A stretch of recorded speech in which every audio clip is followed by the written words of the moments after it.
Don't let tomorrow's solutions get stuck on today's obstacles. Help move what matters at Iowa State. Iowa State students have big ideas. My name is Cam Schaefer. I'm the CEO and co-founder of Spock's Sanctuary, which is a exotic companion animal rescue, and we provide other services in education and nutrition. And it all started with a little help from cyclones like you.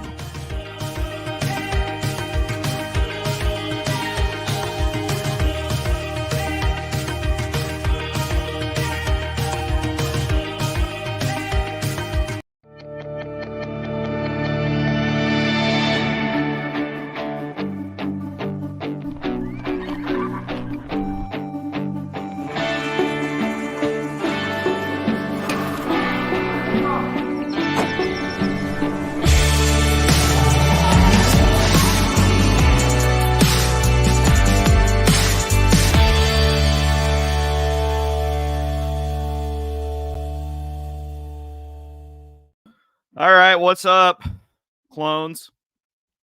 Never a freaking doubt about that one, right? Holy mackerel. Hey, shh. Sorry, my kid's all amped up. She's hanging out in my office. Got a lot going on here. My name is Chris Williams. Welcome to Postgame. We are presented, as always, by our friends at Carl Auto Group. I've been glad to have my Chevy Silverado from Carl Auto Group is kicking ass running around town here in the last couple of weeks. Rob Gray is going to join me in a minute where we will completely break this thing down. What a win. You absolutely stole that one on the road against a top 20 team without your best player. That was incredible. Luke, you are correct. Luke is watching us on Twitter when he says, for those on the podcast feed, holy crap, Iowa State tried their best to blow that. I would say that Iowa State played really, really well for the first 20 minutes. And the TCU caught up, right? They returned to the mean just a little bit. You forced 19 or 18 turnovers. What it was in the first half. That was not sustainable. Although Iowa State did force 27 turnovers today, which is a record for Iowa State in Big 12 games, forcing that many turnovers. So that's where it all starts with me. People are going to look at, Gilbert had 20, Jones had 17, and it all works. But the statistic of the game comes right here. The 36 points off of turnovers for Iowa State. 36 of the 73 comes off of turnovers, and the Cyclones, steal one. That's a game that, you look at net, you look at KenPom, the things that really matter for NCAA tournament. That's a huge win. That makes up for the A&M loss. Now it gives you a buffer if you lose one at home. I can see Iowa State losing to this team at home. TCU's a good team. They're a top 5 seed in the NCAA tournament. So, wow.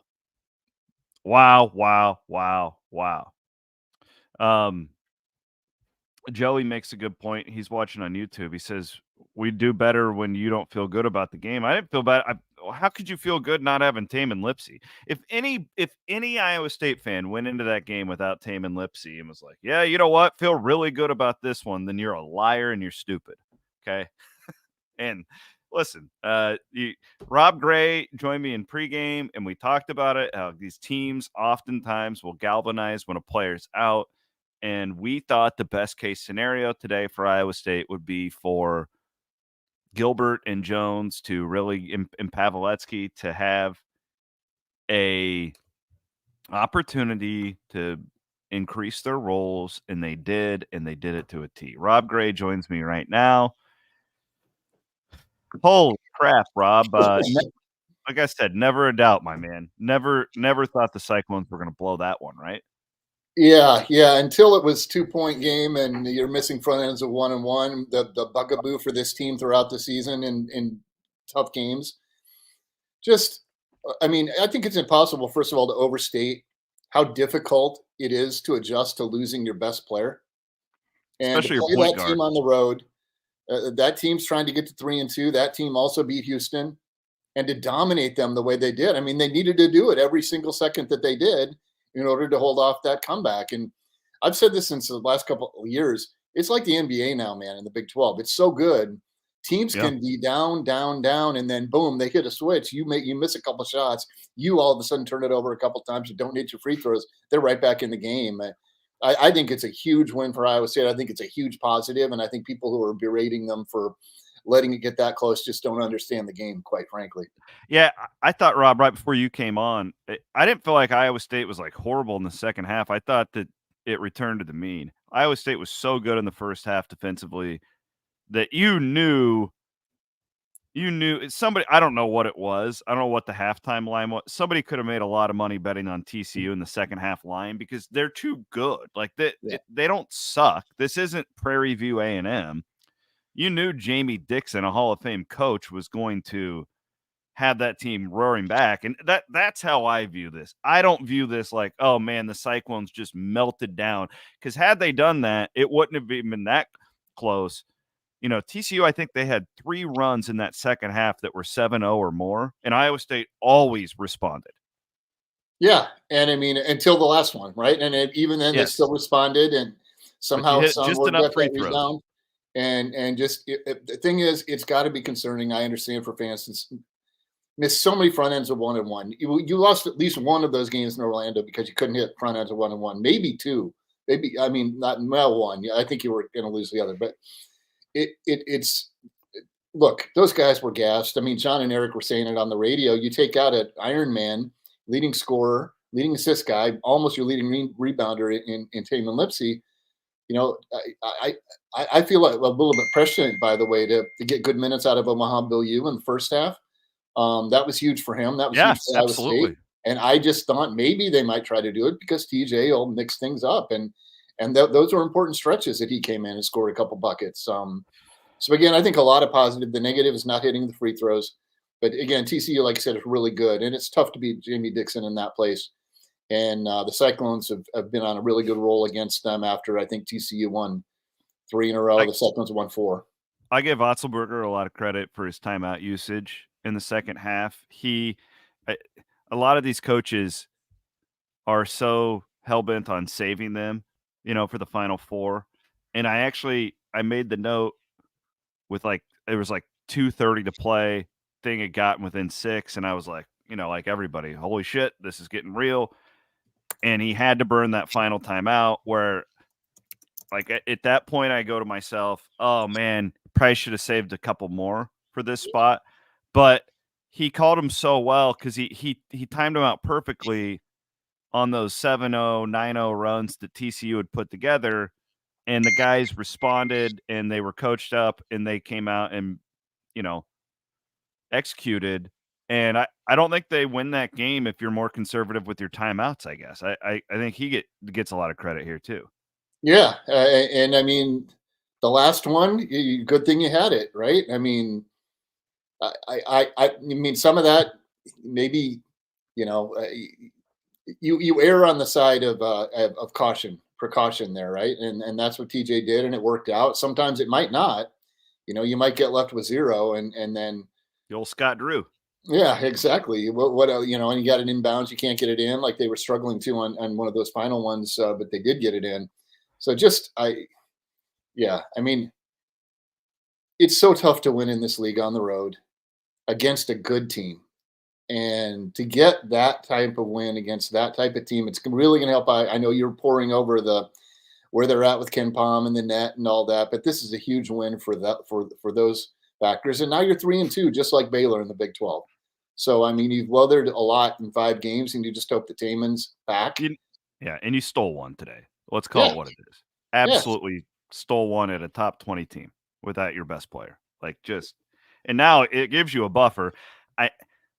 You know, they're going to be favored probably in most games at Hilton Coliseum the rest of the way, maybe not Kansas, but like this league is so good, they could very well lose a home game. Yeah, I mean, it's possible, yeah. This gives you a buffer if Kansas comes in and gets you, or if TCU gets you in a couple of weeks, which is very possible. That's a good team. You tell me they're not going to be motivated when they come to Ames? You know, so it's really big in that way. We had somebody, Kevin's watching on Twitter, and he asked who's the player of the game. And most people, I think, would say Gilbert because he led him in scoring, but I would go with Curtis Jones, Rob. Like, he had the ball in his hands a lot. I was surprised at how much point guard he played today for Iowa State. He has 17, the 4 assists, only 1 turnover. And I would also point out those clutch free throws at the end of the game. They don't win the game without those free throws by Curtis Jones. I noted to myself when he went to the line, I said, I'm glad he's there and not Gilbert. And it wasn't a shot at Gilbert. It just felt like Keyshawn had been pressured so much. I was a little bit worried about his poise at that point, and Curtis just steps up and buries those two things. And then it put pressure on TCU going back to the other side. I just thought he was phenomenal today. That's the guy they thought they were getting, and that's the guy who, Iowa State has thought it's had in its back pocket all summer, and he's finally starting to develop into that player.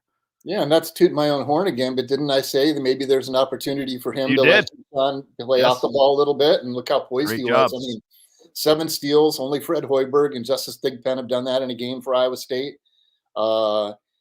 And like you said, those free throws, he's the only guy to hit at the front end, let alone both one-on-one opportunities down the stretch. And 6-point lead versus a 4-point lead, that's a difference maker. But interesting note, you mentioned Gilbert and then countered with Jones.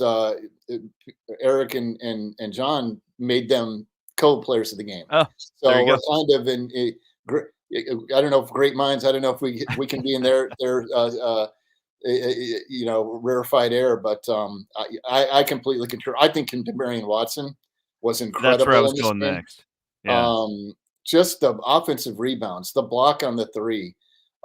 He gets the rebound after that great defensive possession. I mean, that guy he's like, I'd say mini but he's not that short, but Hassan Ward last year. And he's going to see more opportunities to get on the floor he also had 6 points and made most of his free throws. So, I mean, a lot of guys had to do a lot of things really well today for Iowa State to win in a tough place against a good team, and they did it. Watson, he had 6 rebounds. Watson played 25 minutes. That has to be a career high. He had 6 points, the 4 offensive rebounds that you mentioned. But maybe the play of the game when he closed out on that corner 3 and blocked it in the last minute, because if TCU hits that, we're looking at overtime. That was a critical play, and that was all effort. There's maybe Ward makes that play, but there's nobody like Jones isn't making that play. King's not making that play. That was the long arm, athletic, crazy ass defense. And Watson, I wouldn't put him as player of the game, but they certainly don't win it without him today. Yeah, if you have a bench player of the game, I mean, he's your guy. I mean, and again, it's a great point you make. I mean, as good as Rob Jones and Trey King are, and they are really good big men, Watson's a different level athletically, just like Ward is a different level athletically. And I think guys could have closed out on that shot pretty well, but to not only block it, but block it emphatically, that's what Demarion Watson has to do. That's what he gives Iowa State. And I think he'll give them more offense as he gets more opportunities, and opportunities are going to shift still throughout the last 13 games of the conference schedule and on from there. But really encouraging from him, and really encouraging that the guys that didn't play a lot of minutes still did some good things. I mean, Paveletzky played more minutes. He didn't put up points, I don't think, but I mean, just very steady out there. And they played good defense. Other than the stretches where TCU kind of got it going, which they're going to do. I mean, that was a tremendous effort to turn them over the most times in the Jamie Dixon era, and to turn them into that many points. I mean, that's just it's a dominant effort that ends in a 1-point win. But that's the nature of the Big 12. And again, got to hit your free throws. It's what you were going to have to do without Lipsey. It was going to be without Lipsey, it was going to be an outlier type of game, no matter what. And that's what it turned into. I never dreamed that they could turn this team over 27 times the way that they did. But I also think, Rob, it's a good blueprint so you look at, let's just take the season and put it down to this week. Okay. What's the difference between personnel wise? Throw it away. Right. I know Lipsey played against one and he didn't but what's it tell us about this team? It's what I've been trying to say is they've got to be in transition. And they didn't turn the ball over. They didn't turn BYU over, and they got stuck in those half-court ruts. And this is just not a great half-court. They never will be. That's not what they're built for.